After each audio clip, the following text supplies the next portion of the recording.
চৌধুৰী বজাৰ আৰক্ষী চকীৰ এখন স্কুল কৰ্তৃপক্ষই জনালে পবিত্ৰ ঈদৰ শুভেচ্ছা। চৌধুৰী বজাৰৰ এখন ব্যক্তিগত খণ্ডৰ বিদ্যালয়ৰ এই কাম আঁকোৱালি লৈছে। হিন্দু কি মুছলমান একে আল্লাৰ ফৰমান এষাৰ কথা আছে আৰু ঠিক সেইদৰে কাম কৰিলে চৌধুৰী বজাৰ জাতীয় বিদ্যালয় ছিনিয়ৰ ছেকেণ্ডাৰী স্কুলৰ কৰ্তৃপক্ষই। আমাৰ হাতত মন্তব্য আছে, আমি শুনাইছোঁ আপোনালোকক।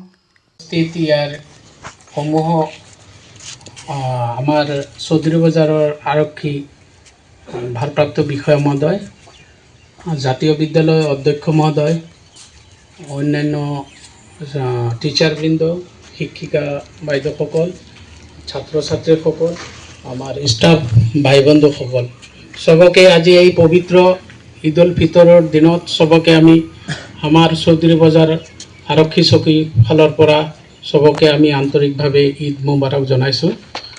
আৰু আমি গোটেই ছাত্ৰ সমাজৰ উজ্জ্বল ভৱিষ্যত কামনা কৰিছোঁ।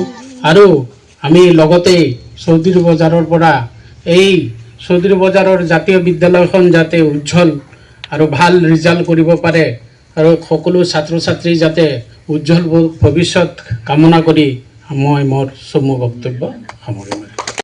আমাৰ শ্ৰদ্ধাৰ চৌধুৰী বজাৰ ভাৰপ্ৰাপ্ত আৰক্ষী মহোদয় আদি কৰে আমাৰ কৰ্মৰত আমাৰ চৌধুৰী বজাৰ আৰক্ষী বিষয়া সকল, মৰমৰ শ্ৰদ্ধাৰ ছাৰ বাইদেউসকল, মৰমৰ ছাত্ৰ ছাত্ৰীসকল আদি কৰি মোৰ বিদ্যালয়ৰ ফালৰ পৰা, আমাৰ ট্ৰাষ্টিৰ ফালৰ পৰা আমি সকলোকে আজি ঈদৰ শুভেচ্ছা জনাইছোঁ।